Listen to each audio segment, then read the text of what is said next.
K Shivakumar ಸಂವಾದ ಕಾರ್ಯಕ್ರಮದಲ್ಲಿ ಭಾರಿ ಹೈಡ್ರಾಮಾ ಆಗಿದ್ರ ಡೀಟೇಲ್ಸ್ ಕೊಡ್ತಾ ಇದ್ವಿ ನಾವು. ಮುನಿರತ್ನಗೆ ಕರಿಟೋಪಿ ಎಮ್ಎಲ್ಎ ಬಾರಪ್ಪ ಅಂತ ಡಿ ಕೆ ಶಿವಕುಮಾರ್ ಕರೆದಿದ್ದಾರೆ. ಡಿಕೆಶಿ ಮಾತಿಗೆ ಆಕ್ರೋಶಗೊಂಡಿದ್ದಾರೆ ಬಿಜೆಪಿ ಶಾಸಕ ಮುನಿರತ್ನ.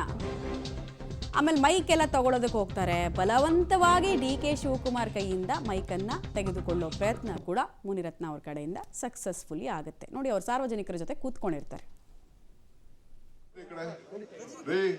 ಕರಿಟೋಪಿ ಎಮ್ಎಲ್ಎ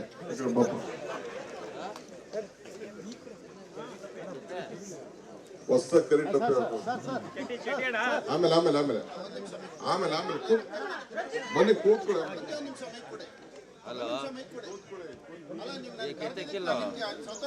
ಆಯ್ತು ಕೂತ್ಕೋ. ಆಮೇಲೆ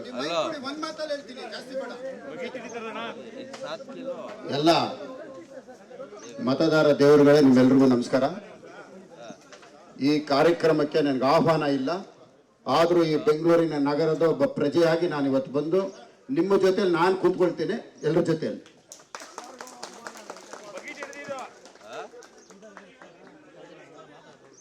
ಬಂದ್ರಿ ಈ ಕಡೆ. ರೀ ಕರಿಟೋಪಿ ಎಮ್ಎಲ್ಎ ಬಾಪ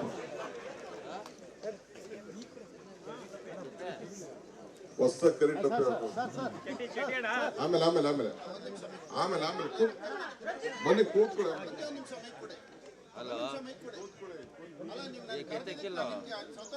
ಆಯ್ತು ಕೂತ್ಕೋ. ಆಮೇಲೆ ಎಲ್ಲ ಮತ ಓಕೆ, ಇದನ್ನು ನೀವು ಗಮನಿಸ್ತಾ ಇದ್ದೀರಾ. ಡಿ ಕೆ ಶಿವಕುಮಾರ್ ಅವರು ಕರೆದ ರೀತಿ ಅಷ್ಟು ಸಮಂಜಸವಾಗಿಲ್ಲ ಅನ್ನೋದು ಎಂಥವರು ಹೇಳ್ತಾರೆ. ಈಗ ಸ್ಟಾರ್ಟಿಂಗ್ಗೆ ಯಾವಾಗಲೂ ಕ್ರಿಯೆಗೆ ಪ್ರತಿಕ್ರಿಯೆ ಇರುತ್ತೆ, ತಕ್ಕ ಪ್ರತಿಕ್ರಿಯೆ ಇರುತ್ತೆ. ಅದೇ ಅಲ್ವಾ Newton's third law of reaction. ಹಾಗೆ ಆದಂಗೆ ಕಾಣಿಸ್ತಾ ಇದೆ ಇಲ್ಲಿ. ಒಂದು ಅವ್ರಿಗೆ ಆಹ್ವಾನ ಕೊಟ್ಟಿಲ್ಲ. ಇದು ಬೆಂಗಳೂರು ನಡಿಗೆ ಕಾರ್ಯಕ್ರಮ ಏನೋ ಜನರ ಸಮಸ್ಯೆಗಳಿಗೆ ಸ್ಪಂದಿಸೋ ಕಾರ್ಯಕ್ರಮ. ಅಲ್ಲಿ ಶಾಸಕರನ್ನ, ಸಂಸದರನ್ನ ಎಲ್ಲರನ್ನೂ ಕರ್ಕೊಂಡು ಹೋಗಿದ್ದಿದ್ರೆ ದೊಡ್ಡವರು ಆಗ್ತಾಯಿದ್ರು ಡಿ ಕೆ ಶಿವಕುಮಾರ್.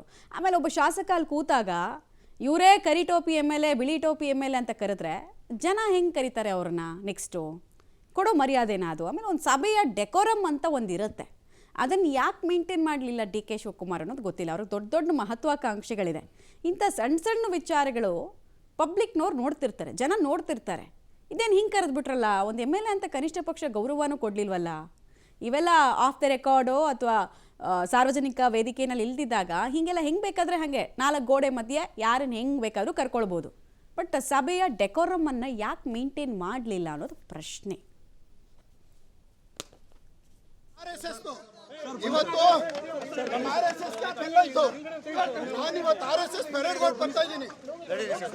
ನಮ್ಮ RSS ಪೆರೇಡ್ ಗೋಡ್ ಬರ್ತಾ ಇರೋದು ನಾನು. ಇವತ್ತು ನನ್ನ ಮೇಲೆ ಒಬ್ಬ MLA-ಗೆ ಇವತ್ತು ಇನ್ವಿಟೇಷನ್ ಇಲ್ಲ, ಒಬ್ಬ MP-ಗೆ ಆಹ್ವಾನ ಇಲ್ಲ.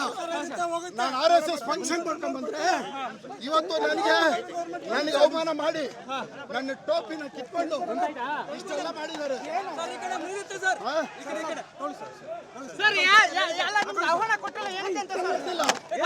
ಒಂದೇ ಒಂದು ಇನ್ವಿಟೇಷನ್ 10 ದಿವಸದಿಂದ ಕಮಿಷನರ್ಗೆಲ್ಲ ಕೇಳಿದೆ ತಾನೆ, ಇನ್ವಿಟೇಷನ್ ಕೊಡ್ರಿ ಅಂತ. ಈ ತರ ಮಾಡೋದ? ಒಬ್ಬ MLA MP ಗೆ ಕಾಂಗ್ರೆಸ್ ಫಂಕ್ಷನ್, ಇದು ಪಬ್ಲಿಕ್ ಫಂಕ್ಷನ್ ಏನ್ರಿ? ಇದು ಕಾಂಗ್ರೆಸ್ ಫಂಕ್ಷನ್, ಇದು ಪಬ್ಲಿಕ್ ಫಂಕ್ಷನ್. ಏನಕ್ಕೆ ಅಂದ್ರೆ ಕಾಂಗ್ರೆಸ್ ಕಾರ್ಯಕ್ರಮ ಅಷ್ಟೇ. ಒಬ್ಬ MLA-ಗೆ ನೋಡ್ರಿ, ನಮ್ಮ RSS ಇವತ್ತು ಫಂಕ್ಷನ್ಗೆ ಹೋಗಿ ಇವತ್ತು ಈ ನಮ್ಮ ಕ್ಯಾಪ್ನ RSS ಕ್ಯಾಪ್ನ ಇವತ್ತು ಅಲ್ಲೇ ಮಾಡಿದ್ದಾರೆ. ನೋಡಿ, ಅಲ್ಲೇ ಮಾಡಕ್ ಬರ್ತಾ ಇದ್ದಾರೆ, ಅಲ್ಲೇ ಮಾಡಕ್ ಬರ್ತಾರೆ. ಭಾರಿ ದೊಡ್ಡ ಹೈಡ್ರಾಮಾ ಆಗಿರೋದನ್ನು ನೋಡ್ತಾ ಇದ್ದೀರಾ JP ಪಾರ್ಕ್ನಲ್ಲಿ. ಅಲ್ಲಿ ಆ ವೇದಿಕೆ ಇತ್ತಲ್ಲ, ಅಲ್ಲೇ ಕೂತ್ಕೊಳ್ತಾರೆ ಮುನಿರತ್ನ ಅವರು. ಸೊ ಅವ್ರನ್ನ ಎಬ್ಬಿಸಿ ಒತ್ತಾಯಪೂರ್ವಕವಾಗಿ ವಾಪಸ್ ಕಳಿಸ್ಬೇಕಾದ್ರೆ ನನಗೆ ಮಾಡಿದಂತಹ ಅವಮಾನ ಅಲ್ವಾ ಇದು? ಫಸ್ಟ್ ಆಫ್ ಆಲ್, ಈ ಕಾರ್ಯಕ್ರಮ ಆಯೋಜನೆ ಬಗ್ಗೆ ನನಗೆ ಮಾಹಿತಿನೇ ಇಲ್ಲ ಅಂತ. ಆಮೇಲೆ ಈ JP ಪಾರ್ಕ್ ಇದೆಯಲ್ಲ, ಇಲ್ಲಿ ವಿಪರೀತ ಡೆವಲಪ್ಮೆಂಟ್ ಕೆಲಸಗಳನ್ನು ಇವರು ಮಾಡಿದ್ದಾರೆ. ಯಾರು? ಮುನಿರತ್ನ ಅವರು. ಕೆಲಸ ಮಾಡಿದರೆ ಹೌದು ಅಂತ ಹೇಳಬೇಕು. ಬ್ಯಾಡ್ಮಿಂಟನ್ದು ಸಪ್ರೇಟ್ ಬಿಲ್ಡಿಂಗ್ ಅಂತ ಏನೇನೋ ಸುಮಾರು ಆ ಪಾರ್ಕನ್ನು ತುಂಬ ಚೆನ್ನಾಗಿ ಮಾಡಿದ್ದಾರೆ ಇವರು MLA ಆದಮೇಲೆ. ಅವರನ್ನೇ ಕರೀದೆ ಅದೇ ಜಾಗದಲ್ಲಿ ಬೆಂಗಳೂರು ನಡಿಗೆ ಅಂತ ಇಟ್ಕೊಂಡ್ರೆ ಏನರ್ಥ?